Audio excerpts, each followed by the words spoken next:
I think this is the slickest directing of the movie because it's clearly the same person just walking out to the right and then coming back around. And then it's because you That's can't. why we did the Jawa shot the whole time. Yeah. You can't see their faces. Yes. They're the same height. It's just the same person just knocking on the door, walking around the camera. The same cactus goes up to the door a bunch of times in a row. Yeah. Yeah, it's like the way they're eventually going to convince Trump he's got the wall. You know, it's like they're doing that, running around behind. Yeah. God awful movie.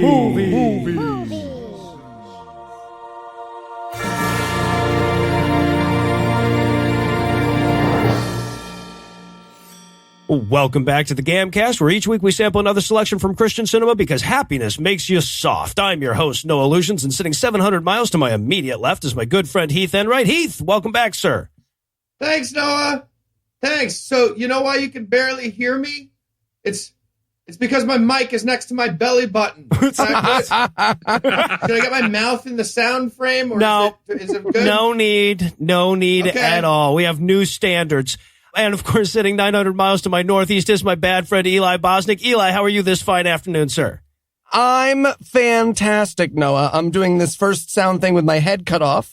Okay. To celebrate this movie. So just be aware that I will not have a head for this recording. All right. And I love the thought of the listeners that don't watch the movie in advance wondering what the hell you guys are This talking makes about. so much goddamn sense, everybody. But before we make sense of it, we do have a guest masochist to introduce. Also joining us is comedian, magician, and co-host of Matt and Mattingly's Ice Cream Social, Matt Donnelly. Matt, thanks for being masochistic enough to join us, sir.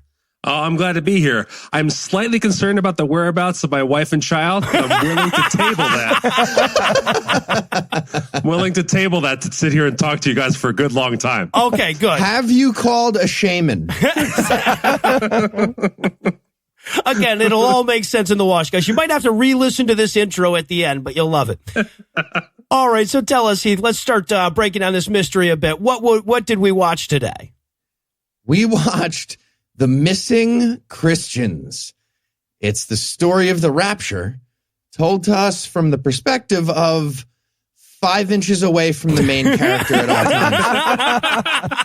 And it's all about the struggle of Christianity to overcome the evils of less extreme Christianity. Yes. Other Christianity. Yeah, the bad guy is moderate, medium Christian. Yep. That's the antagonist in this movie. It's also an allegorical lesson for the left wing of 2016. And also right now, it's a lot of fun. I swear to God, it took me 20 minutes to figure out that this was about the rapture. Yeah, right. Well, I'm always curious about this when we bring in guests, because, of course, we've watched a trillion of these. We knew 5 minutes into this that the rapture was going to happen at some point in this movie, right? Oh, man, I felt like such a dumbass for 20 minutes. I'm like, oh, the missing Christian. Yeah. But it was really it seemed like just like a guide, like an after-school special guide to guilting your children into going to church. Right. Like, Yep. Yeah. It is like a Law and Order breakdown of this woman for the first 15 minutes of just shaming her until she just cracks on the witness stand. Yeah. And then I was like, oh, and by the way, other people are gone. Yep. Yeah, once again, the argument from, okay, there's no real reason to believe we're right, but how scary would it be if we were, though, right? Oh, man. We're going bit by bit on this because there's so much I want to lay into. Oh, yeah. No, don't worry. We'll give you a chance to get every last bit of it. God knows. There were 50 minutes in this movie, but somehow there were also 3.5 hours in this movie. Yeah. And Eli, how bad was this movie? Well, if you love Grandma's Home Movies, but you wish they were all also demonstrable proof about her being wrong about when the world would end, you will love this movie. It's, the end is nigh. I mean, nigh. Nigh. Damn it, nigh. And now. All right, so is there anything you guys want to nominate this one for being the best at being the worst at? I would, Noah. I would. I'm going to go with best worst camera frame in a motion picture. They spend the entire movie being incapable of getting an entire human actor into the frame of their movie. Because again, the camera is 5 inches away from everything that happens. It's like, it looks like an old person zoomed in on a touch screen by accident and never got zoomed back out because they didn't know what to flick. Like, they didn't know the finger gestures. They had no idea what was happening. I think that's very close to what happened. Yeah. All right. So Matt, you got any best worsts? Yeah, I'd say the best worst throwing shade over a small thing during extreme circumstances. So at one point, I guess like the secretary lady comes into the office, and she can't get out that the guy's wife and child are gone. He's just too busy doing other things. And finally, he says like, "Oh, by the way, sit down." And she's like, "Thank you." And it's like out of nowhere, just in the middle of all of this, just the best thrown shade at a reverend. Be like, "Hello, I'm a woman. I've been standing. What the fuck is going on in here?" It's been minutes, I say. Minutes. The priorities of these people post-rapture are baffling to me, right? Yeah. God has chosen his people. He hasn't chosen me, so at least I can have a fucking seat, please. All right, so I'm going to stay in that same scene, actually. I'm going to go with best worst blocking. Oh. There is, I can't, we're going to go over it, right? Obviously, we're all going to talk about the ridiculous, weird blocking, specifically from Reverend Wise, but from all of the characters in this film. But constantly, these people stand up and move around like, Hall of Presidents automatons or something, Like, the Reverend Wise walks back and forth like one of those ducks you shoot at the fair. If you made blind people square dance on the punishment of death, it would still be smoother than the blocking of this movie. I feel like they were just playing tic-tac-toe on the floor, a bunch of kids before they came to the movie set, and they were like, I don't know, the X's or wherever. I have no idea what to do. Straight up, everyone in this movie seems like they're acting at gunpoint. Yes. Yes, everyone had a very proof of life feel to their acting. Yeah. They're all kind of blinking SOS as they act through the whole thing. I'm going to go with best worst, calm down. The last third of this movie will be a gentleman whose wife and daughter have died and been taken up to heaven, asking everyone to lower their voices slightly. That is the last third of the entire film. Oh, that guy's so fucking bizarre. I love him so much. That's Reverend Wise. We'll spend a lot of time on Reverend Wise. But, the sooner we wrap this break, the sooner I can stop remembering this movie altogether. So we're going to keep the break brief, and when we come back, we'll dive into all the hostage video acting of The Missing Christians. Okay, everybody, gather around. Everybody to record Christianity's first movie. Oh, yay! Christianity's first movie. Now, that's enough of that. Oh, I'm very sorry. Sorry. Any questions? Yeah, Frank, how's this for volume? Will the camera be able to hear me? Is this good?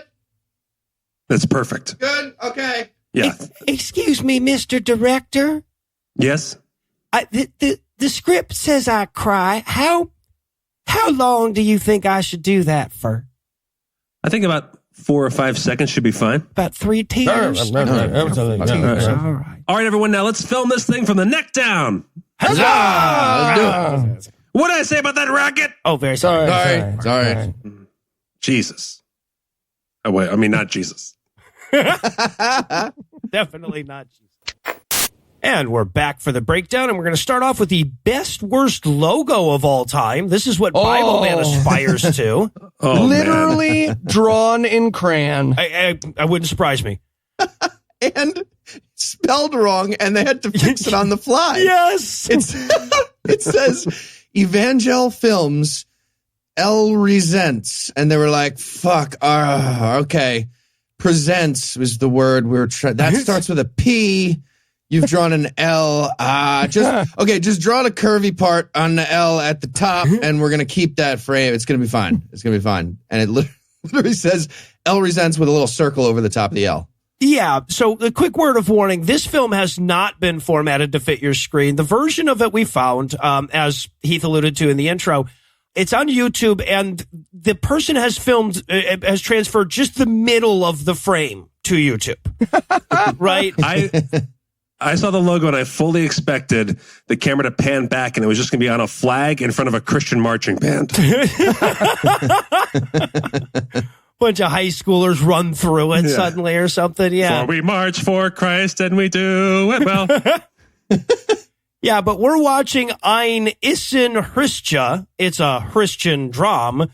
See, at first I thought this was super clever because the name of the movie is The Missing Christians, and I'm like, oh, most of them are missing. I get it. The whole movie is mostly missing, but no, that's not. Instead, we just look at the cast listing through a microscope.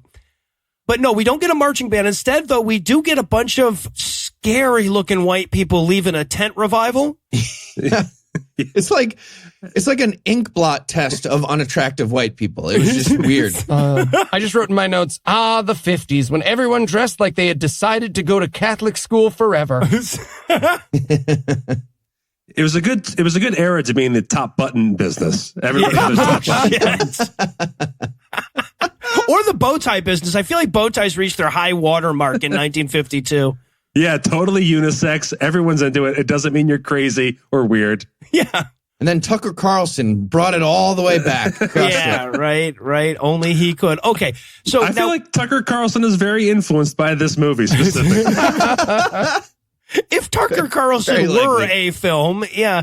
And okay, so I want to give everybody an idea of how bad the acting is. This is community theater level bad, and there's no way to really understand except to hear it for yourself. So I brought a clip. Mother, have you ever seen so many people going down the aisle to accept the Lord? Now, I should point out that the kid who's saying this is dressed like a fucking bellhop at a hotel with a jungle room. Oh, the cuts in this movie are so hard. It's like the goddamn Zapruder tapes, just like, rah. And the way he delivers that line is insane. He's like, all right, you guys keep filing into this building that we're going into. I will sit in this chair by this camera, turn on this lamp, and now say a sentence to the north is what I was told. I think he's farsighted. And to the north is a guy with giant cue cards like 50 yards away. Right. And then the kid has to shout to the guy with the cue card. So he knows when he's done saying it. Oh, that makes so much sense. And everybody hates each other. Everybody's so it's like all the actors are in a fight about like an orgy they recently had that didn't go well, and then like their moms made them hug it out and do a movie together and walk around the school with holding hands. Like it was like a punishment, clearly a punishment. All right, so this is where we're gonna meet Grandma or Mom. The old lady that speaks like like a cartoon bear that's baking. Yeah, like an old-timey record elocution lecture. Also, her lipstick is not on her lips the entire movie. Like her lipstick is misapplied with a stamp the entire. It's just a half an inch to the left of her mouth, but still in the shape of a mouth. It's fucking insane. I think it's because the room is lit so brightly she's afraid of getting sunburn anywhere on her face. Oh, there you go. No, it is. There's a lot of the times the makeup is like, you ever play a video game where like the frames are on some shit is just shifted a little to the left? It's like the lipstick did that, right? It doesn't quite catch up with the character it's supposed to be on. Her lipstick was buffering. Yes, absolutely. That's it. So then the sister sits down. She goes, the second coming of Christ is the next topic of this conversation. Oh my! You might as well listen to her change gears like an old car. Just like chunk. Ooh. All right.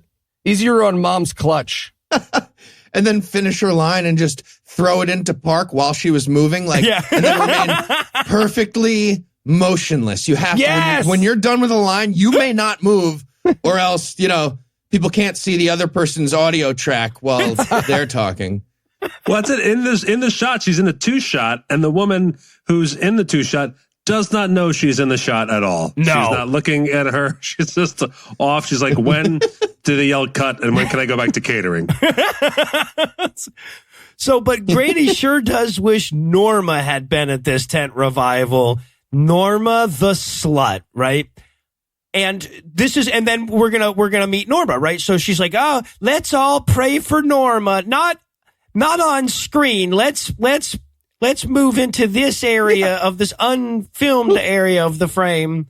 Let me just lean out of frame for a quick prayer. Yeah. She comes back. She's got crumbs all over her mouth. Thank you, Lord Jesus. It's like the cameras were nailed to the floor, and they were like, not even slightly movable. It doesn't even pivot. We will need to nail a new camera. No, just she's out of frame. It's fine. All right, so now we cut to Norma getting home from a date. This is so okay, so she gets home. She's dressed like she was a bridesmaid at a Smurf's wedding, right? She appears to be wrapped in lace, like she walked through a gay spider's web. Like he was like, oh, really? Ochre. And she's led in the room by, I believe, an uncredited actor, a very handsome gentleman in a tuxedo. I wasn't sure if they went to prom or whether they eloped or whether she was on a game show. I wasn't sure where she was coming from. Or he was just about to park her car around the corner. Oh my God, yeah, Jesus, dressed fancy in the 50s was, going to work at a minimum wage job of today. But yeah, so she comes in, she says goodbye to her date, and then for some reason she stands with her back to the door and runs through all the face emotions that she knows.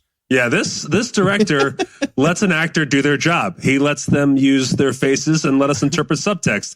And he let us interpret subtext for, I don't know, 6 minutes. Like, I thought like she was thinking about maybe I should have sex. Maybe I shouldn't have sex. Maybe I should worship Satan. Maybe I should kill myself.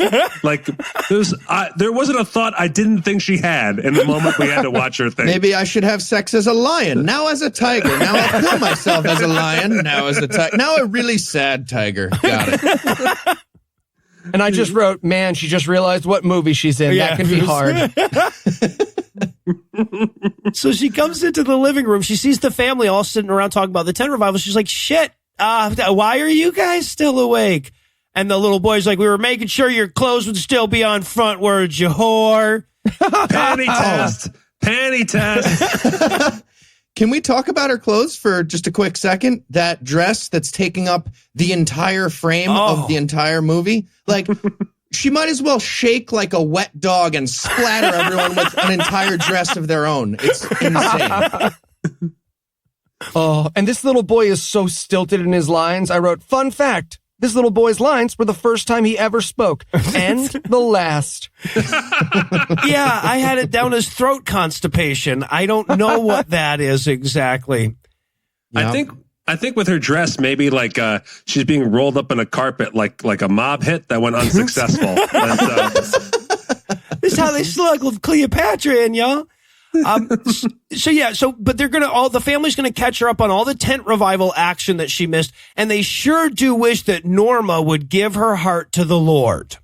Oh, at this point, the acting is so bad, there is only one possible explanation. At last, Jenkins, get in here. Yes, Mr. Studermeyer Backenhaven? I've done it, my boy. The world's first autonomous robot. The world's first autonomous robot. Well, I'll say. Language, Jenkins. Sorry, sir. What shall we use them for? Oh, I know just the thing. Yeah, and throughout, right? The world's first robots indeed. And so this is also where we reveal that Norma, unlike the rest of the family, doesn't go to a fundamentalist church. She prefers Minister Wise, who is a dumb progressive. Ooh. The mom even says these exact words. She says, your preacher is tainted with modernism. He's only lynching gay people now. And still sometimes it's medium lynching. Get woke, people. Get woke. We're doing medium lynching amounts. Also, at this point in the movie, the camera starts somehow swaying in and out. I wasn't even on acid. What was going on? I have no idea. You know when you were a little kid and you got the big camcorder and your dad would let you play with it for a second and you'd go like, toward, out, toward. It's like if you kept that footage in the movie. Do you think that the T meant toward on those old camcorders? What did it mean?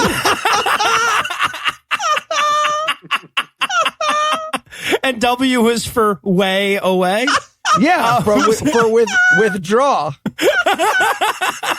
Toward and withdraw. Of course, yes. What is... It's telephoto and wide lens, but I like yours better. Right now, I'm thinking back on the guy in the tuxedo who dropped her off, right? Yeah, right. He's going to talk to her the next day and be like, wait, what happened when I dropped you off? I changed Christianities. I couldn't hear what was happening. I was like, I dropped you off and you just got ambushed by every generation of your family?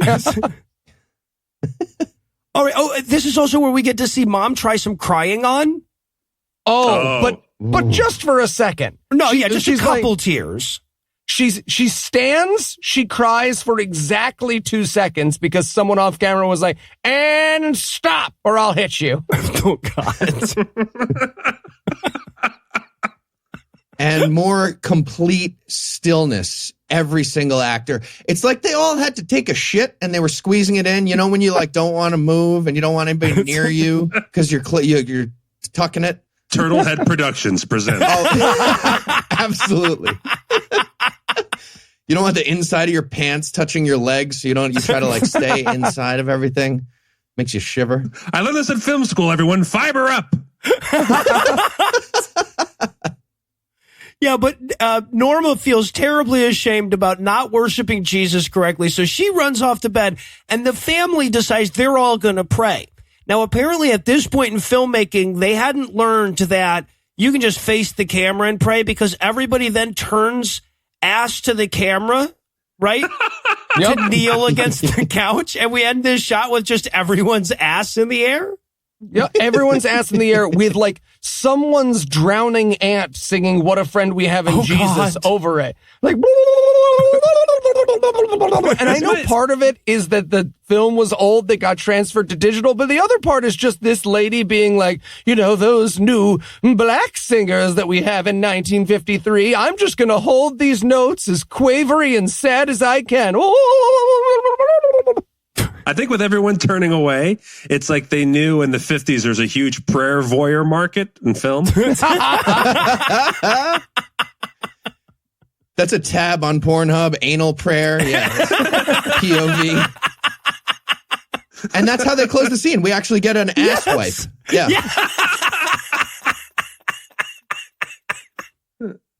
All right, so we follow Norma up to her room. She's going to sulk, and then she's going to fall asleep in her giant fucking spiderweb dress. Yeah, put some jammies on. Right? And now Jesus is here. Is that Jesus? Or he is looks it like Ronald Isaac McDonald? Yeah, he looks like Isaac Newton to me. Before I saw this Jesus, I thought we already seen how much this director hates people of color. This Jesus was rather white and delightsome, wasn't he? Like the way they made him more Jesus-y is by making him even whiter. They did. They basically painted him white and put a giant blonde wig on him. Yes. It was like, let's see, for this film, I want to do Hitler's version of Jesus. So Jesus comes down and stands over a teenage girl who's asleep. Nothing creepy there. And he's not mad, but he is disappointed. She just got a guilt trip from 3 people in her living room and then goes up to sleep to just get it totally doubled down by Jesus in her dreams. Yeah, like she's getting a divine guilt trip to go with it. Yeah. Yeah. Oh, it's the worst. It's like when you get in a fight with your significant other and then you call your friend to like get him to sympathize with you, but he's like, no, it sounds like you're wrong. And you're like, no, this is not your job. Come on, Jesus. What? People shouldn't have to do things they don't want to do. You guys don't get it. I told her to order her own fries if she wanted a goddamn fry. I was very fucking clear. Also, like, from a director's standpoint, she goes to sleep and then Jesus appears to talk to her. In her dreams, is she still sleeping in her dreams? Or we are watching what she dreams? Like, all I know is that the actor's been painted white and put a blonde wig on, and he has to talk to, like, basically a dead body for a whole scene. Yeah. And also we should point out that back in 1952, words didn't mean exactly what they mean today, right? So when this guy is standing over the sleeping teenager talking about how she's been searching for pleasure, but only God can really give it to her, it probably meant something different to them. Yeah, only the Lord can satisfy you. And I was like, okay, I'll watch this porn. I won't like it, but I'll watch it. It's like when you got a playlist going, right? You don't want to have to reach over, but you're just like, all right. You win, Pornhub suggested. You win. All right, but yes, the Lord wants to take away the darkness of her skepticism. I bet he does. And skin, apparently. Yeah. This was a Mormon movie. Who knew? So now Jesus is going to ghost of Christmas past her, I guess, and show her like memories of how happy she was when she was a fundamentalist. Remember before you could think? This was so much easier. Oh, and we get to see her dad singing in church. And so many people tweeted to me about how many terrible memories this brought up of their ordinary, terrible singing dad who got up in front of all of their friends and family once a week to be like, old-timey hymns that mentions the Jews by name. Old-timey hymn, fuck the Jews. Yeah. And you're doing Old Man River. You always end up doing Old Man River. I love it. Old man, fuck the Jews. Nope, that's on me. Don't try to combine them. Just no one to blame but the Jews. Keep your racism separate, if you would. Thank you. But equal? He goes...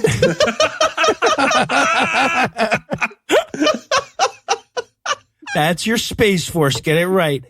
Yeah, so... But also think about what a shit thing for Jesus to do this is. He's like, oh, you don't want to be a Christian anymore. That's okay. I'm sure your dead dad wouldn't be disappointed at all. Look at him. Up there. This is where I wrote in my notes, Jesus and my mom have the same tactics. All right, so yeah, Jesus is playing the "You promised dead dad you'd be Christian" card. He's like, remember when you told your dad you'd read the Bible every day, but you don't anymore, do you? What a bitch. And she's like, yeah, I am a bitch. Yeah. Shit. Almost like you don't want the same things at 17 as you do when you're 7, and only Christians think that should be consistent. Yeah. Also, but by the way, is this not a weird assignment for Jesus Christ, the Son of God? Like, God was like, all right, you're going to talk to people one at a time, but while they're sleeping, you're going to sneak into their bedrooms and ideally film them from 5 inches away the whole time. That'd be great. And, okay, so now it's time for Jesus to explain to us how she's like a stray sheep, but because that's such a complex concept, the stray sheep, we have to actually look at a stray sheep as he explains it. Oh, in case you were having trouble visualizing that. These 1950s pre-vaccination sheep are looking rough. They look like everyone's aunt who gives you a book for Christmas. They're just like, showed up in my Volvo. I don't know why I shake like this. Do you? That's why that was the most effective part. It was like, you're a lost sheep, not like a pretty sheep, like one of these sheep. Yeah, right. You're a mangy, lost, flea-ridden sheep. Yeah, but she's a lost sheep, and Jesus has gone to find her, I guess. That's his job. Like you said, that's his job. Yep. And we're just watching stock footage of sheep, right? Yes. Like that's all that's happening, like, for a while. I feel like the movie is just a bunch of stuff a guy already had on tape. He was like, all right, I got sheep walking. I have people singing at church. It's actually my dad. He's really bad. And I have the lady I'm stalking while she's asleep. Are we done working? We are done working. Fucking movie. So, Heath, would you call it stock yard footage? Yeah. Because the sheep? Yeah, yeah, you can see, because...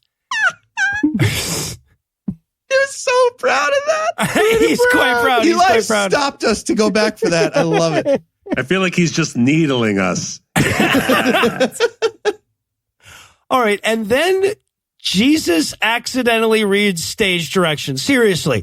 Right? Yep. Right? The next scene, he opens with him going, the scene shifts, and then he awkwardly pauses like James Blunt or something. Oh, fuck, that's not. I don't. No. We're still going, huh? Still going. Cut. Nope. All right. I would be completely unsurprised if one of the actors in this movie at some point said, cut, nope. So now we cut to her as a kid playing with her friends. I'm sorry, now the scene shifts to her as a kid playing with her friends. And then she goes in and she has like a mom montage, like mom putting her to sleep, and mom gets to sing too, I guess. Yeah. Noah, Matt, you are from this generation. What year did hairlines We're from 1952, Eli? Yeah. What year did hairlines move from the back of the skull to where they reside today? Do you know, based on this scene? Did you all figure it out together? The year after my dad was born, you mean? Yes. Yeah. I don't. You are very young. Mine only went about halfway to where it is today. Yeah. Let's be honest. Not everybody's hairline is the same. The point at the very front is almost where it's supposed to be, but the rest is big wings. All right. So apparently this is a musical now. Dad sung, mom sung. We get the whole mom singing her to sleep montage. And then she recalls the time that she went to the altar and accepted Jesus as her personal Lord and Savior, or whatever it is, the thing that they do, at the altar call. Mm-hmm. She says, and of course, Jesus, because he doesn't know what these words will mean in 2019, says, you wept as they sang, saying, Jesus, I come. Jesus, I come. It's not weird yet. This is 1952. Love a weepy orgasm. All right, but Jesus calls her out because she didn't fully yield her heart to the Lord when she was 11 years old and prompted by all the adults in her life to go up and say meaningless words that she couldn't possibly understand the implications of. Oh, it's the world's most boring nightmare. When you did exactly what I told you to do, I feel like you didn't mean it. Really? We're having this fight, Jesus? You sure you don't want to do this at brunch with my parents, Jesus? Are you mad? No, you're fine. You're fine? I don't think you're fine. I think you're a liar, Jesus. And by the way, this entire scene is also stalker cam with Jesus right next to her bed while she's sleeping. And I wanted this girl's parents to walk in and just shoot Jesus in the face. And just be like, oh, fuck. Oh, no. Was that the Lord? And damn it. Okay. We need now a system. I've got to be the Lord. We're going to have to go to the North Pole. I know how this goes. I don't know if they had like writers groups back in 1952, but I feel like there was like a Christian uptight mom movie writing script group, and reading all of this dialogue from Jesus out loud. It's just a bunch of uptight moms being like, yup, that's it. That's the way to get her. That's the way to nail her. Yeah. It was Jesus the first speak- accidental chatbot. The comic book code accidentally spat out this script. Exactly. Totally AI written from like uptight moms. Yeah. It was like, we figured it out. And we should point out, too, because we keep talking about the stalker camp, this movie spends an inordinate amount of time watching this girl sleep. And I guess in 1952, that wasn't what a woman masturbating with her eyes closed looked like. Right? Or maybe Christians just didn't know, because she's just constantly pawing and kind of half smiling and shit the entire time. I wonder if she was just fucking with them. She's like, they're not going to know. I'm going to masturbate through this whole fucking movie. They won't. Well, and the other thing is, you can tell that the creepy cameraman is trying to get like cheesecake shots, but she's dressed 1950s. So he's like, yeah, I'm going to shoot her slutty ankles. Oh, there's a little shoulder. There's a little shoulder, which if you zoom in is a butt. That was the irony. The only access and budget for the access and budget they had, they could only hire porn makers to shoot this film. Yes. Well, at a couple moments, they actually had to cut the scene of her sleeping. They had to cut her laying there and have like weird, awkward edits in it. So like, maybe she was masturbating in between. I don't know. I wonder. And so somehow this actress failed at laying down, though. Yeah, that's what we know for sure. So now we cut to, I guess we've ended the Ghost of Christmas Past portion, and now we're going to the Ghost of Christmas Future portion. But the movie doesn't tell us that. I'm telling you. I'm making it a little easier on you. Thank you. Yeah. Hey, I do what I can. And so now we cut to Norma. She's with the fam. They're singing hymns around a piano together, talking about the rapture. Look, if I've learned anything from the last couple of weeks of movies that we've done, it's that 100% of the U.S. population could play the piano before the year 1980 because there was nothing else to do. That's really close. I mean, you're wrong on the year, but yeah, like before we had recorded music, yeah, basically everybody played the piano. It's the only way you could get music into your life. Yeah. People were better. Yeah, exactly. We need to make America great again. Yeah, exactly. Greatest generation. So... a piano in every household. There's not enough piano players. It's an emergency, I tell you. So, okay, but before Norma can play her song, Sis turns to Mom and she says, Mom, will we be precisely the same after the rapture or will we be different? Mom's like, very strange that you should bring that up, but okay. That's a weird... It's like when you've ever been part of an MLM pitch and there's one person there who's an obvious student. Yeah. Who's like, so you're saying I can save time and money?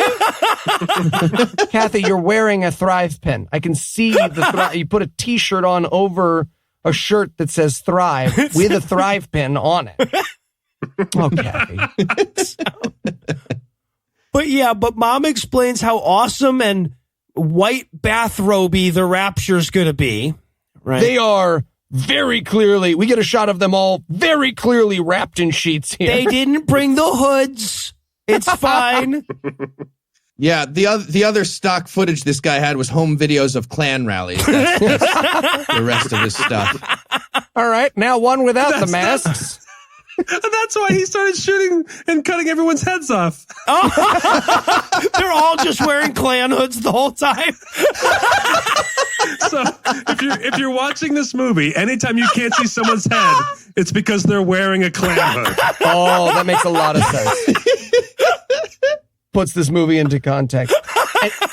And this is where we get his 1950s special effects of them flying. Yes. Which is him starting the camera up and then panning down. I think he just dropped the camera and went, wow. Well, normally those things are nailed down. It takes a lot of special effects to move those, man. Come on. There was no budget in the crew for overtime. So he was shooting. They're like, we're out of here. Yeah, right. Shooting as he's walking out the door. just yank the camera with them. All right, but so I thought that this was some kind of hypothetical imagine because the little girl's like, what will the rapture be like? And then Granny says, well, we'll all be in white bathrobes. It'll be cloudy. We'll kind of fly, but really we'll just pan down. And then we see all of that happen. But actually, that is the rapture happening in this movie, right? Yep. So, or it's her dreaming anyway that the rapture's happening. Yeah, it's still a dream. They remind us of that. I don't know how anyone on this podcast thinks they can answer that question with authority. But so this is apparently, we get the moment where she stands there going like, oh my goodness, I, Norma Norton, have been left behind at the rapture because I am an incorrect type of Christian. She gives her full name. I, Norma Ray, Norton, sorry, I just don't want to be... Maybe there's a confusion to grab the wrong Norma Norton. Anybody? Nope. Okay, I'm supposed to be here. Sorry. It's like when you're at the DMV and you got a Smith name and you stand up and another person. Okay, hell on earth, right. Demon locust. Yep. Just checking. Just checking. That's her crying out for like a double check on the rapture. Yeah, right. Norma L. Norton. Norma okay. L. Norton. She walks in, everybody's like, Norma L. Norton! Like, cheers, yes. All right, and then we cut to her progressive pastor getting a phone call. Now, Reverend Wise is... Visually, imagine Mr. Peanut dressed up as Mike Pence for Halloween. Ooh, excellent. I have him down as calm. I'm calmer than you are. Oh my God, this conversation. Okay, so we cut to him getting a phone call. This conversation is so bizarre that it's almost intentionally humorous, right? It's almost impossible to imagine they weren't just fucking with us here. Because he's going like, this is the actual line from the guy on the phone call. He says, Reverend Wise, I'm quite upset about the large number of people who have disappeared. if I was going to describe what happened today, I'd mention a good deal of people disappearing. But Reverend Wise is like, and Reverend Wise is like, well, that's not, I try not to get unduly distressed over these kinds of things. I'm like, this is not a kind of thing. Yeah, man, don't worry about it. It's probably just something weird with the photons today. We're not evangelicals. I'm going to go have gay sex with someone who is visible. They're all visible. Okay. The phone call literally ends with the guy on the phone going, I'm going to head to work. And he's like, yeah, you do that. I mean, unless everyone disappeared, in which case, just kind of do your best. Let's beat the Ruskies. I don't know. My only hypothesis about this scene is that since it's 1953, everyone thought they were going to get nuked at any moment. So this is how calm all people were all the time. Oh, yeah. The scene would have made so much more sense if he said that as he got underneath his desk. Yeah. Let's stay calm about this. Now come and duck and cover with me beneath my dick. Right. No, this works. My kid told me. But the Reverend basically advises him just to ignore the rapture until it goes away. You can use the desk to block the rapture too. Yeah. So, and now Reverend, God's trying to take you, but you keep banging into the drawer. So, all right. So now Reverend Wise's secretary, the secretary from the neck down comes in to see him. She's obviously wearing the Klan hood. Yeah. And she goes, Reverend Wise, I don't know where your wife and daughter are. Now, keep in mind, he just got off the phone with a guy talking about, half the people in the world disappeared. And he's like, where are my wife and daughter? She's like, no fucking clue, man. No clue. And he's like, what? I can't hear you without your face. Can you come back in with your face in the frame? Oh, I cannot. Again, he is so nonchalant. She's like, have my wife and daughter come back from being totally vanished from the face of the earth since last night? No. Well, let me know when they do. Don't want to overreact, obviously. It takes him so long to realize, to the point where you feel like maybe he had, arranged for a kidnapping and a murder to happen that day, but they got raptured right beforehand or something, so he knew they were going to be missing, but I don't know. Yeah. Just practicing the phone call with JonBenet Ramsey's parents. All right, so stay cool, stay calm, write my own note. What? Sorry. So, also, from a writing perspective, this scene is a disaster, right? Because it's like, where's my wife and child? Well, I was going to get to that. Well, I got other things on my mind. Oh, wait, at the window, there's more people here. It's like, why did you write the people approaching before this conversation is done? Yes. There's a whole crowd of people. It's like, well, tell them to wait. It's like, wait until this scene is over. Yes. They for a paragraph. Tell them it's one paragraph. They're going to be fine. It's like, if I'm listening to the script, I'm like, just have the crowd show up after that. He keeps having to say oh, wait, this scene was about my fucking kids. Shit. What about that? Yeah. I've just taken a prioritizing class at the Learning Annex, and let me see here. I've got a mob outside, my wife and children are missing, and I haven't offered you a seat. Let's figure out these things in order. And this is where he does the single pace. Oh, my God. It's amazing. I didn't know you could pace just once, but he does it. One step to the right, one step to the left, and that is quite enough of that. Back. He's like, where could my wife and daughter be? He stands up, does the one step forward, one step back, like it's a dance or something, and sits back down. This is very mysterious. I should probably think about this while walking. Let me see if being in the frame helps. Nope. Still mysterious. All right, and then this is where we introduce Mrs. Stiller. Mrs. Stiller is there, but Mrs. Winters is on the phone because, again, this fucking script is just a goddamn mess. They don't have it in their heads that they can do these things one at a time. So Mrs. Winters is worried about her kids who are missing, and the Reverend's like, why would you call me about that? Aren't there police? Which he has a point. Yep. Yeah, probably pastor's not the right guy to call there. There's a couple of points where if you don't believe it's the rapture, the pastor is dead on. Yeah, exactly. And this is one of them. There's one way more important one, but I don't know if we're going to get to that. We're going to get to that in a moment. Yeah, so, okay. then Mrs. Stiller comes into his office, right? And she says, I'm here to talk to you about your wife and daughter. To which he says, oh, they're all right then. Good. That's a weird assumption. I really wanted her to be like, You see how I'm all distressed and I came in the morning after everyone disappeared and said quite like fervently, I'm here to talk about your wife and daughter. What about that makes you think they're all right? Like, what about that screams they're just fine to you? I am 100% taking this tactic when the principal calls me from my kids' schools from now on.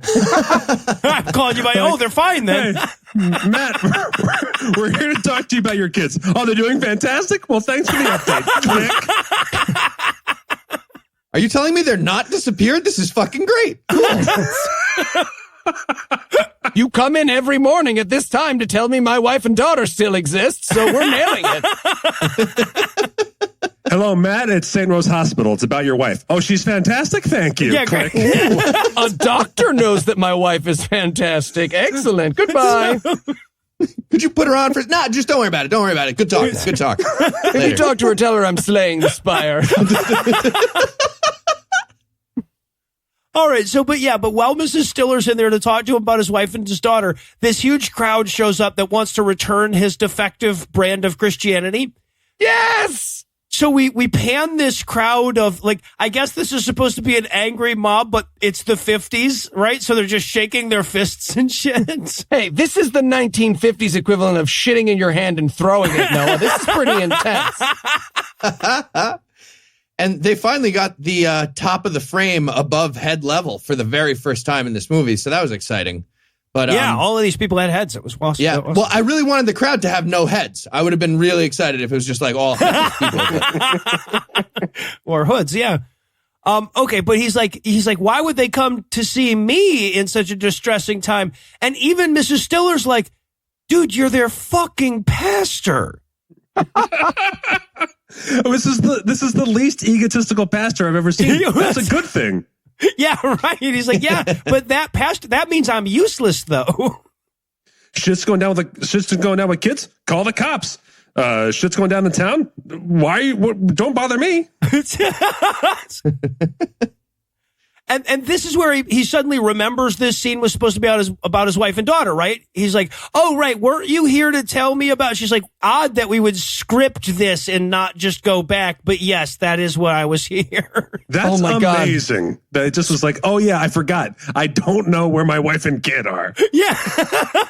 It's like this script was written by an Alzheimer's patient who bums you out while visiting grandma. Just like, where am I? Okay. And yeah. He's so upset about the wrong shit, right? From this point on. So first of all, we have to point out every time he gets upset, you can tell because he stands up and then sits back down. Yep. Like a State of the Union at a certain point here. Like a bop it clown. Like I expected at any moment for someone to come and push him over and for him to just spring right back up. Well, there we go. Or like hit him with a mallet and then another one of him pops up over here or something. Yeah. But she says, I saw your wife. I don't know where your wife and daughter is, but I saw them at that tent revival, and he hates tent revivals so much. Oh, he's so mad he stands up again and then gets back down again. I think what happens is he was taught by a personal trainer to take out his anger on his glutes. You've got to wonder, what must this direction have been like? I think it's the actor fighting with the director. Like, if I'm angry, I feel like I'd stand. He's like, well, I wrote this for you sitting down. Well, then we'll do both. Oh, does it matter suddenly? Does it suddenly matter if my head's in frame? Oh, okay. I don't care where your precious frame is. I'm an actor. I stand when I'm angry. I think I know what this direction was like.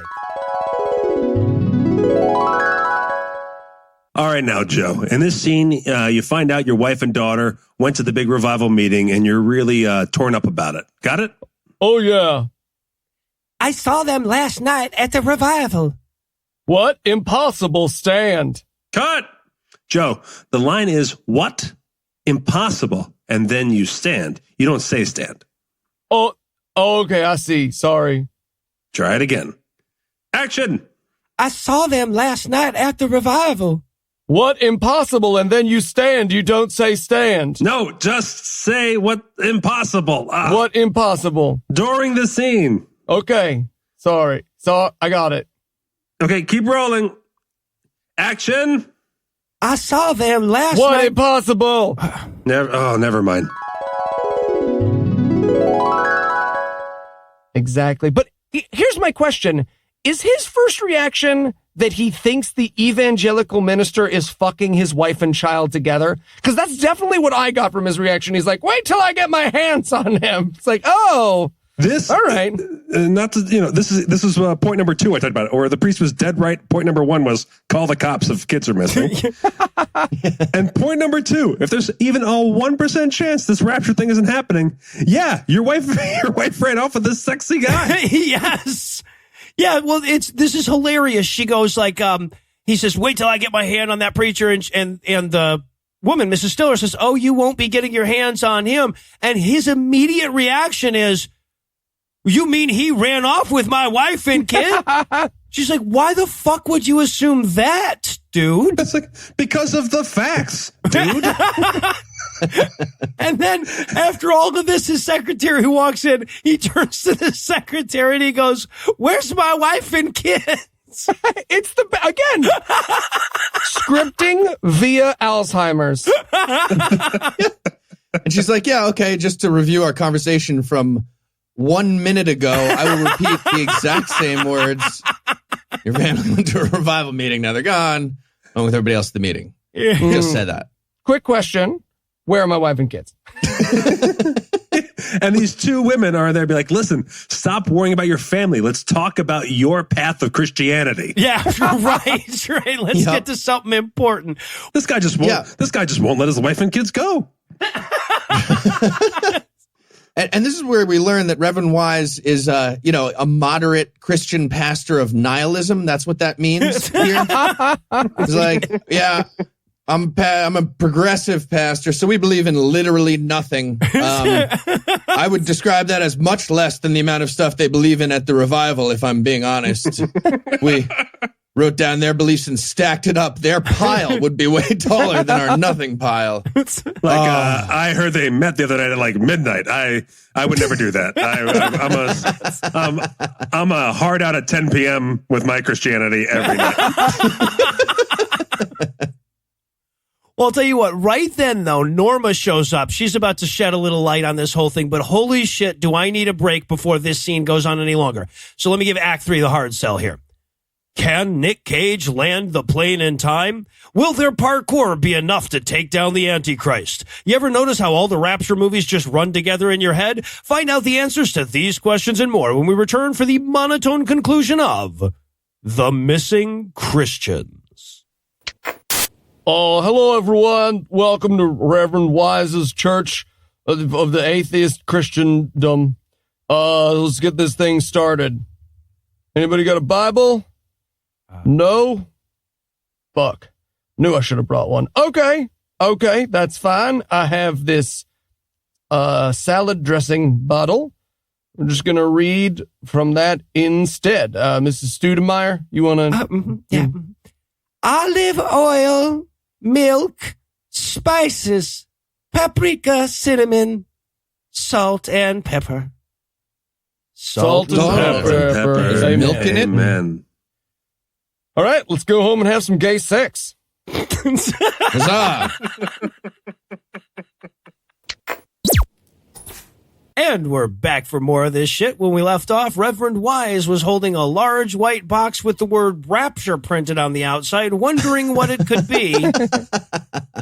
But luckily, Norma's here now to fill him in on the details. She's like, no, trust me, it's my dream. I know what's going on. Yeah, I love that they flashed to her sleeping face in case we forgot this is a dream and maybe a movie. The title card just says, still a movie. Yeah. Meanwhile, in the movie... So Norma comes in and the Reverend goes, what is it, Norma? I'm like, I don't know. Maybe people disappearing, man. I'm just throwing it out there as a guess. She's like, oh man, my family's missing. Can you help me with any good advice about the nothing we believe? Do you have anything about that? And Mrs. Stiller, bless her little heart, says, I'm sure they're just out visiting someone. The best. Why would you think that, Mrs. Stiller? But Norma's not buying that. They're out visiting bullshit. She's like, nope, it was the rapture. And Reverend Wise is like, where did you learn this? She's like, from the Bible. Show me your Bible and I'll show it to you. But of course, he's a progressive reverend. This is the best. It is a 20-minute montage of him being like, Bible, Right. opening I've got drawers. one of those somewhere. Ooh, let me check my drawers. Nope. This first one holds my nothing. What about this Condoms, one? No, that's the dildos. Quran. I have the Quran in this one. Is that? No. Okay, here it is. It's in my low priority drawer. I found it. Yeah, so he finally finds his Bible, and she opens it to 1 Thessalonians to read to us about the rapture.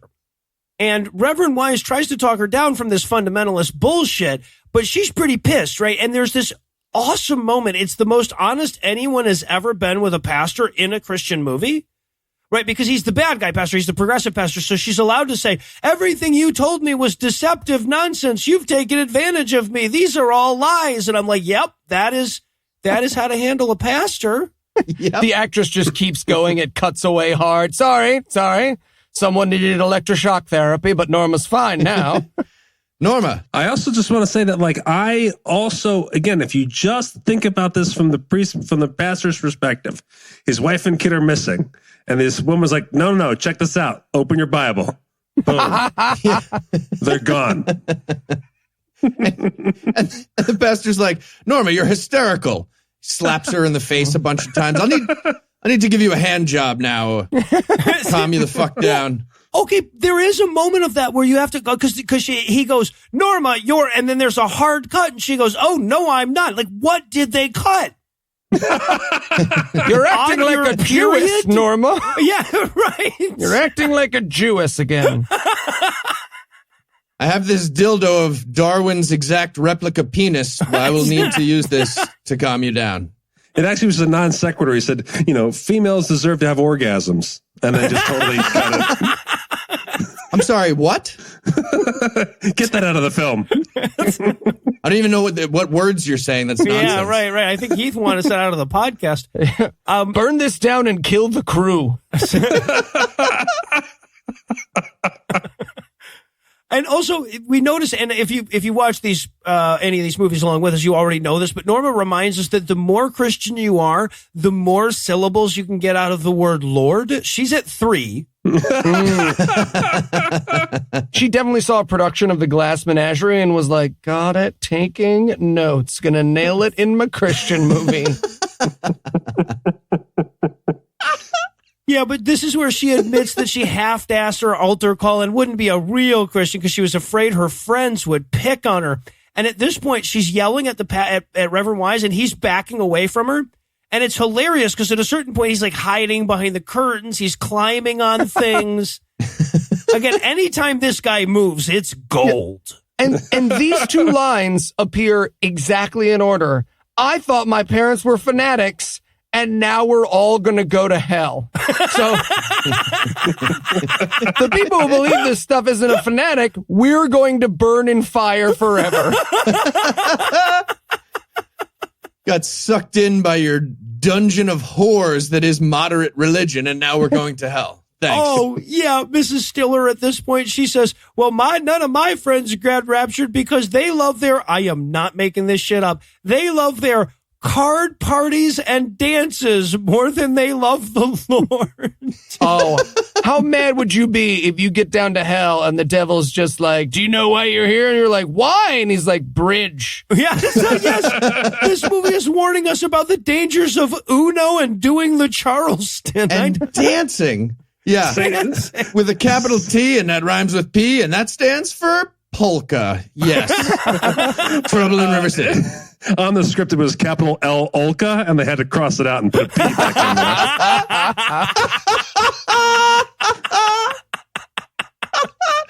That stands for physics. Physics. Lolka.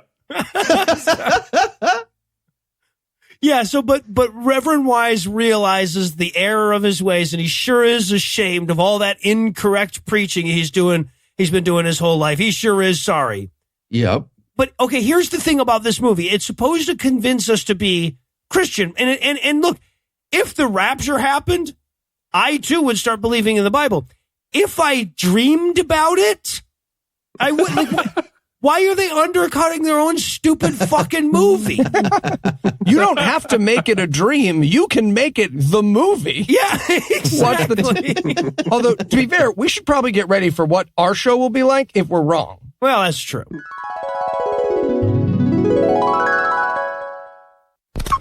And so, yeah, again, just want to emphasize that we were wrong. Sorry for those that we got, damned to hell on earth. Yeah, our bad. Yep, our bad. And also, side note, many of you have noticed that Heath will no longer be on the show. Let's just say we always thought he was joking about that Pascal's wager stuff, but good one, Heath. Yeah, good one. Good one, Heath. Thank you. You can't be in the skit. You're not in the skit. You got raptured. You got in the skit. You're in heaven with Jesus. I can make noise from heaven and you can hear me. It's suck it. That's how it works. So I guess you have to put milk and salad dressing to get raptured? You have to not, actually. You have to be offended. Maybe the script is based on someone's actual dream, and they're like, we have to stay true. We have to stay true to the source material. Yeah. There's just one Daniel Day-Lewis in the fucking writer's room screaming and shouting, but that ain't what I dreamed. No, we believe in nothing. Nothing happens. They're like, no, we can make it, so that we just portray the rapture and just deal with the rapture. It was a dream. It stays a dream. Don't want this movie to be unrealistic, do you? And this is where everyone's taking turn going, boy, was I wrong. Yeah. No, I was wrong. And it just occurred to me, it made me feel so warm and cozy. They've been having the same goddamn fantasy since the 1950s. Pretty much everyone who made this movie is dead and demonstrably wrong. I just, a little sunny note for me. That everyone. There's something funny about watching a movie made in 1952 that insists the rapture is going to happen any minute, right? Also, by the way, the New Testament does that too, in case you're curious. I just wish there was a fourth guy in the room who was like, you know what? I love Go Fish, and nothing's going to change that. Not even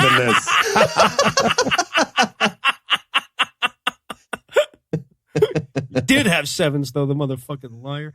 All right. So and by the way, this scene ends. They go for a dolly zoom on the faces of the three people in the scene, but they only kept 2 out of 3 of those dolly zooms, which means Norma fucked up her dolly zoom. She couldn't just sit there. She was like running away too, and they were like, no, we're doing it. God damn it.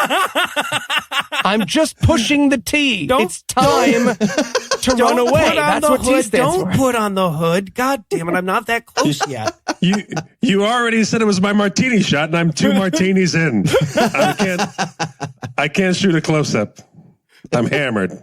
All right, so now Reverend Wise decides to turn on the television box and see if there's anything about this rapture on the news. I feel like even in 1952, this should occur to you sooner, but luckily they get it the instant the networks cut into guiding light, apparently, right? Oh, and so here's the thing. I wrote a bunch of notes about how stupid this newscast looks, that the guy's holding papers and just standing there staring at camera. And I bring Anna in, I was like, look how dumb this is. This is what they think news was like. And Anna was like, that is what news was like. Yeah. And I'm like, no, it wasn't. So we YouTubed it. You guys just let a guy read off a fucking script in the 1950s? What happened? No one was like, what if you looked off the camera or anything? It was all a bunch of old-fashioned radio guys who were like, I'm not changing for TV. Yeah, right. The teleprompter's just a bunch of metal tablets. This is ridiculous. He's putting out a cigarette on Howdy Doody's face as he's talking. Anyways, these Christians are gone. Drink your Ovaltine. So he's telling everybody, all the Christians got raptured. He goes, nearly every home is reporting people missing, except the Jews. We're not really going to acknowledge their existence in this film. And he says at one point, the group of people known as devoted Christians are missing. As though, and I guess this is what the fundies believed back then, that the rest of us also walked around calling them devoted Christians, right? Like, no, that's what you call yourself. You're lunatics, right? That's what we call you. All Christians are pretty sure they're devoted ones. Right. Yeah. Now all that's missing is like annoying people on the subway during your commute. So like we're all happy. I'm just like, you're a newsman. Cite some sources. Where are you getting this information from? Yeah. Well, right. He's getting it from scientists because here's the actual line we get. Scientists are baffled. Nothing like this in all of history, they say. So what? Like, who the fuck asked that question? Who was like, hello, scientists. Any examples of millions of people getting bamfed together all at the same time? Could you list all of those? None. You say there are none? Okay. I'm love that reporting he had this. to go to a scientist for that. Oh, I had some follow-up questions about the times that people disappeared, but fuck, what are your turn-ons? What are your turn-offs? He's throwing away giant metal note cards. They're crashing into stuff. I love, he goes at the end of the whole thing. He's like, everybody got raptured. Looks like we're fucked. Anyway, time for the gospel hour. Oh, he got raptured. Shit. I would have loved it so much more if that program was on. And now, okay, you're going to laugh. This is actually kind of funny. Guess who showed up with a 100% arrival rate? Yeah, that's right. Oh. The irony of old Johnny Perfect Attendance. Not here. And also, I think it should be noted that he's the best actor in the film. the news reporter. Yeah, he just crushes it. Oh, I buy Absolutely. it. Yeah. Absolutely. By the standard we've set in this film, yes. Yeah, no, it's a low bar, but still, I think he deserves a little credit for being the best actor in this film. I believe the bar is the top of the frame, and he is inside of it. Also, this is where you talked about how it was 50 minutes long, but it felt like 3 hours. I couldn't believe this was not the end of it. I could not believe that this was not the closing. It felt so much like we were listening to the end of this movie. It was such a fucking tease. Yeah, because he goes like, just the other day, Johnny Gospel Hour told me that he believed the rapture was right around the corner. And in the real world, that would be an insane thing for him to say. But this is a movie, so it's not. So I'm just going to play his theme song in his honor so that you can hear more of what music sound like before we started stealing it from the blacks. Oh, it's amazing. And again, all of the religious songs were so honest pre-1990s. It's amazing. Just like, fuck the Jews and the Muslims. The song that he's singing is about how, wow, it sure is going to be a shame when all the other Christians leave and you're not Jesus-y enough. Yes. Probably shouldn't have given them Jerusalem by force. That was a mistake 5 years ago. Hey, listen, I'm making a movie. We need to make a soundtrack. I need the whitest chorus you can find. And we're just going to do the whole thing live. We're just going to record it straight through. Yes. And just like in a church, we're just going to record the whole soundtrack and slap it on there. You know that ghost that haunts the Huckleberry Mansion? Does he do hymns? They asked the super white blonde haired Jesus if he knew some people. And he's like, yeah. Anyone with albinism in your immediate circle. And then for no fucking reason at all, a narrator starts reading us the parable of the 10 bridegrooms. Which is amazing, right? Because that parable obviously breaks down because the guy behind the door is very clearly the dick. But when you visualize it, it's just a bunch of women coming up and being like, hi, I know you and I'm a nice lady. Get the fuck out of here. Go burn in hell forever. Right. Well, and it starts off like, because you got 5 bridegrooms that have enough oil and 5 that don't. Right. And the 5 that don't are like, hey, can we borrow some oil? And they're like, go fuck yourselves. Right. Those are the good guys in the story going like, go fuck yourselves. Get your own oil. So then they wander off. Yeah. So the moral of the story is that Christians should shut the fuck up and be secretive. Like, I mean, that would be great, but I don't think that's what they meant to tell us. Yeah, they are way sharing the oil, and I would love for them to stop. If they shared the oil a little bit less, we wouldn't have a career. So, it's a little 50-50. Yep. Welcome to the Church of Shh. Yeah. Also, just small thing. When this scene starts with the bridegroom thing, the little reenactment, I thought they were showing us a bunch of homeless people because of the rapture. And I was like, every rapture movie does this. Like there'd be this like mass homeless problem all of a sudden when people disappear. Yeah. Which makes like, do they think all the Christian buildings got raptured too? Like, well, businesses, the Supreme Court has determined that businesses can be Christian, Heath. So all the Hobby Lobbies are gone. Just a pile of curtains on a foundation. That was the weirdest jibe in the newscaster thing. It was like all businesses are not doing well. It was like one of the things he said in the newscaster part, which was like only devout Christians spend money. Well, I guess. Right. Business is at a standstill, and that's how we know the Jews are running the economy. Wait, fine. That fucks up our thing. We had how amazing would that be, though, to go to hell and have a building next to you getting tortured? You're just like, Wendy's? What did you do? Oh, you're a Wendy's? Yeah, that makes sense. Yeah, sure. I get it now. Why are you always out of chocolate Frosties? Exactly. You deserve this. Your milk machine wasn't broken when I pulled up 15 minutes before you. Liar. You just don't want to get out the stuff. I know you just cleaned the heads. Fucking take them back out. I don't care. All right, so we work our way through this parable. By the way, one of the great things about trying to do biblical parables visually is that they don't make any fucking sense, and that's fine when they're written, right? So like when you write that Samson killed 500 people with the jawbone of an ass, it's nowhere near as dumb as when you try to visualize that, right? So in this parable, repeatedly 5 people are talking to 5 other people, but that's not how humans talk. But in the visualization, they have the 5 people speaking in unison like a bad row your boat, right? Can we try this? Can we go for where's my oil? I need some for my feet. Honestly, even with the VoIP delay, I think we do better than they did in this film. Where's my? Oh, I'm the other side of it. It throws right. around. No, yeah. Do we not all? All right, so one by one, they go to the door and they're like, hey, Jesus, I brought some good weed for the party. And he's like, fuck off. We got enough bitches here. Yeah. And they're also just all telling the stories like, oh, I give a bunch of money to the church. I help homeless people. I'm an extraordinarily good person. And God's like, yeah, no, doesn't matter. Doing good stuff does not count in our religion. And apparently this movie that I'm in, it's a movie, by the way. We decided to emphasize this because we're dumb. I think this is the slickest directing of the movie because it's clearly the same person just walking out to the right and then coming back around. And then because you can't get the Jawa shot the whole time.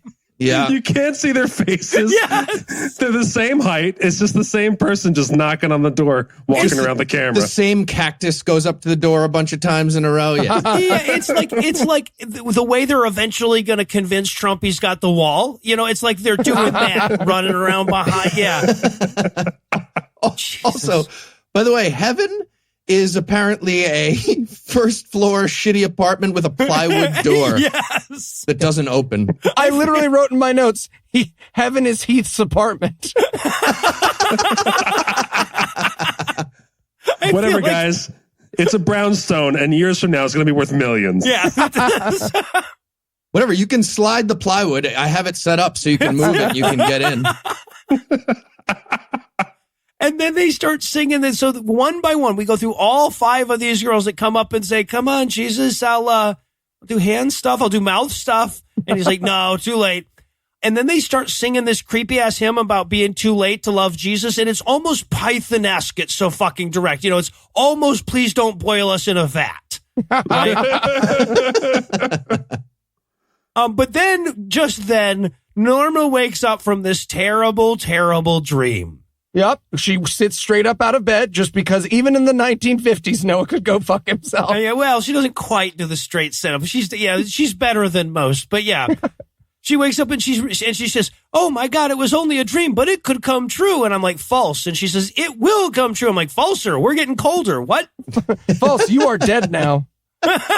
Yes. Yeah. And she's like, what a terrible dream. And we get this weird, like, Wizard of Oz moment, but really sad. She's like, oh, God was just this really inept, shitty wizard behind a curtain. And he lied to this little girl and lied to mentally disabled scarecrow and told a robot with a heart to go on a dangerous journey for a heart.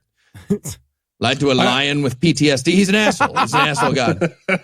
Also, anyone who falls asleep in that uncomfortable dress is going to have bad dreams. Yeah, right? Right, but this is where she finds her dad's passive-aggressive Bible. In a column of light that was just sitting there. She goes, what could this possibly be? It's the only set piece. Is this the soul of Marcellus Wallace? No, it's my dad's Bible. Crazy. I just thought there was an overhead spotlight in my room. Weird. Hand me that Bible. It's the one that says bad motherfucker on it. Yeah. But she opens the Bible. She's like, it's my dad's Bible. Dad died years ago, and I've never read the note in it. What? There's a note in it. And apparently Dad was oddly prescient about how I was going to turn into one of them filthy progressive Christians and fall asleep in my dress and have Jesus dreams. And my goodness, it's the first ever passive-aggressive Facebook message. And look, we've been forwarded a lot of these from listeners, so we know the tone. It's like, I just want you to know I love you. Here's proof I don't for 6 paragraphs. And I love that there was a little bit of a disclaimer in the letter from Dad, too. It was like, Dear Norma, I sure hope God makes you open this at the right time. If you're reading this and it's not the rapture, I guess just put this back in the column of light and forget I said rapture. You said rapture. Smoke Spoiler bomb. alert, it's about the rapture. But yeah, so she reads the note from Dad about how Dad would be super proud of her if she was better at being Christian. So then she cry prays. She literally chews the scenery for a second. Does. She literally bites the cushion of the pillow she's crying against. She does. Yeah, but she sure hopes Jesus can find it in her heart to forgive her for all that bridge playing and dancing. And now she's at peace. And this is also, so she's, thanking God for saving her soul. And Mom is supposed to come on into the scene afterwards. But she shows up too soon, and she just stands there awkwardly for like 4 seconds. It's amazing. Hello today, Norma. And there's actually a cut in Mom walking 5 steps also.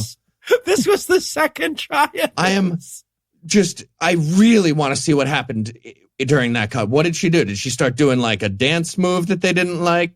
Started playing bridge. She started doing the loca. I don't know. Yeah. Yeah, but she creeps into the scene unsure of her cue. And then the daughter says, "Thank you, Mom. You bothered me until I believed in your version of the religion. I sure do appreciate the way that you bothered me until I agreed with you, just like I'm sure the daughters of the women watching this film will eventually learn to appreciate that." You sure won't end up alone in a home. Let me promise you that right now. Thanks for saving me. Late. It's really late. And forgive me for making you send scorpion horse locusts to sexually assault me, God. Yeah, forgive me for that. That is on me. And then, so they fail the mannequin challenge, right? They were supposed to do a freeze frame, but they didn't realize how that was done. They're like, no, hold stiller. It's the fake freeze at the end where Norma tries to hold her breath, but they hold it too long. So you see her go like, through her teeth. There's like 4 cuts in the freeze frame that you can see. And then the movie closes off by instructing us to lease bow our D's in prayer. Yes! I don't know about you guys. I bowed my D in prayer after this. I don't want to be I didn't bow my D until I went back and rewatched the Jesus only you can find pleasure through Jesus bedroom scene. Right. Only he can give you satisfaction. We've all been there. All right, so that's the end of the movie, apparently. That's all we needed to know about that. So my question to close things off is, after seeing the fashions and hairstyles and prudery that defined the 50s, how did we end up with the 60s and 70s? Opposite day.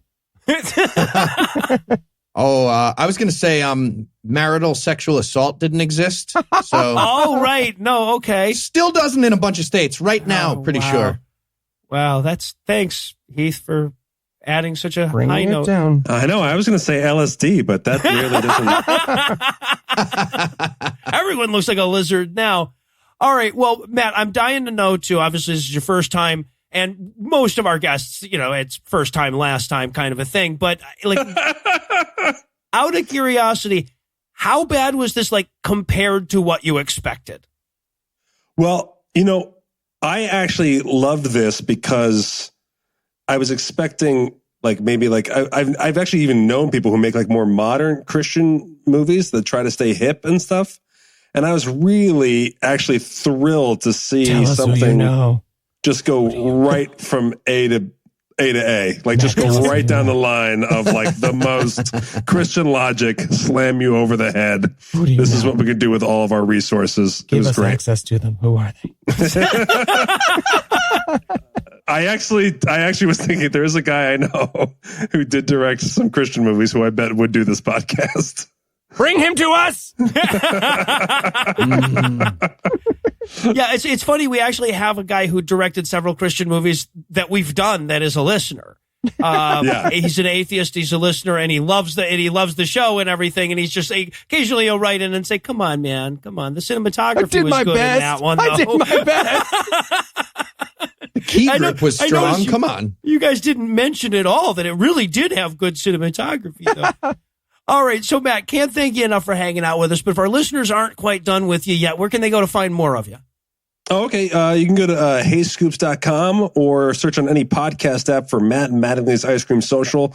Me and my comedy partner, Paul Mattingly, we're struggling Vegas comedians living in crazy Las Vegas. So it's just it's a nonsense, totally comedy first podcast that comes out twice a week on Mondays and Thursdays. And it's,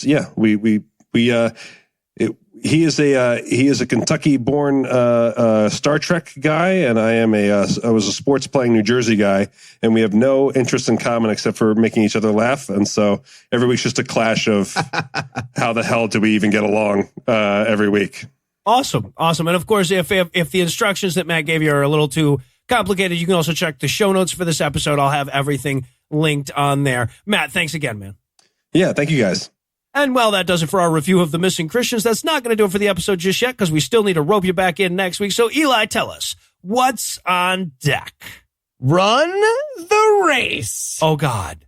It's the Tim Tebow Brothers movie, everybody. No. Oh, no. Coming to a theater near your aunt. Yeah, right. No, hopefully it won't be. The thing is it won't be at a theater near me, but it'll probably be at a church near me. So I might be able to go see it at a church.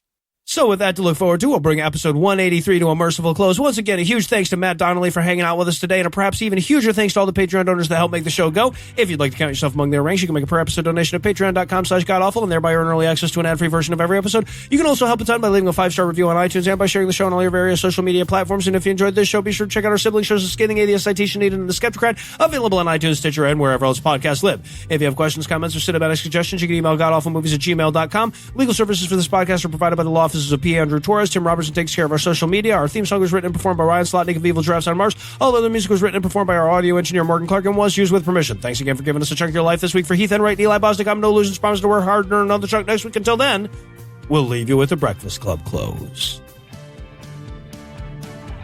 God eventually saved up enough money to buy a door that opens with a knob. Norma went on to discover butt stuff and decided that the rapture could fuck itself. Everyone in this movie is dead and wrong. Yet.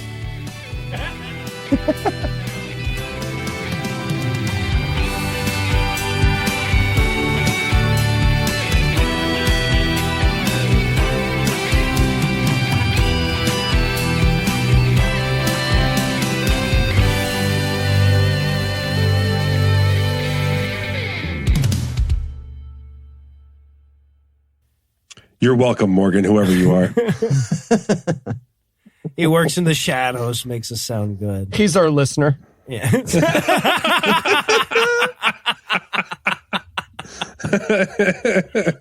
YouTube's really hit us hard.